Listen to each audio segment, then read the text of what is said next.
Hi అండి అందరికీ. ఎప్పుడు మనం మినప్పప్పుతో అట్లే కాదండి, జొన్నలతో కూడా మనం అట్లు వేసుకోవచ్చు. హెల్దీ అంటున్నారు కదండి, ఇలా కూడా ట్రై చేస్తూ ఉండండి. మనం జొన్నల్లో కాసిన మినపప్పు కూడా వేసుకొని, బియ్యం వేసుకొని నానబెట్టుకొని రుబ్బుకొని ఇలా అట్లు పోసుకోవాలి. చూడండి అట్టు ఎంత చక్కగా వస్తుందో నీట్గా. ఇందులోకి మనం మటన్ కర్రీ వేసుకొని తింటే సూపర్ అంటే సూపర్గా ఉంటుంది. చాలా బాగా వచ్చినాయండి అట్లు, జొన్న అట్లు.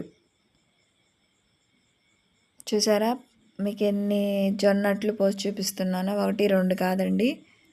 చూడండి చాలా అంటే చాలా బాగా వచ్చినాయి. మీకు తుంచి కూడా నేను చూపిస్తాను. చూసారా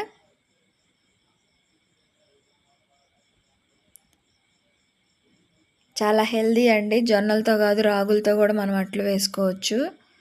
కానీ ఇప్పుడు అందరూ పాతకాలం పద్ధతుల్లోకి వచ్చేసారు కదండి. జొన్న రొట్లు, రాగి సంగటి అలాగా. జొన్న రొట్టెలు తినలేకపోయినా జొన్నలు నానబెట్టుకొని అట్లయినా వేసుకోండి, చాలా బాగుంటుంది. ట్రై చేయండి. దీని కాంబినేషను చేపల పులుసు కానీ మటన్ కర్రీ కానీ చాలా బాగుంటుంది. అలా లేనప్పుడు పప్పుతో కూడా తినొచ్చు, బాగుంటుంది. పప్పుతో తిన్నా బాగుంటుంది. చూడండి ప్రతి అట్టు అస్సలు అంటుకోకుండా ఎలా వస్తుందో. ఎందువల్ల అంటే మినప్పప్పు వేయడం వల్ల.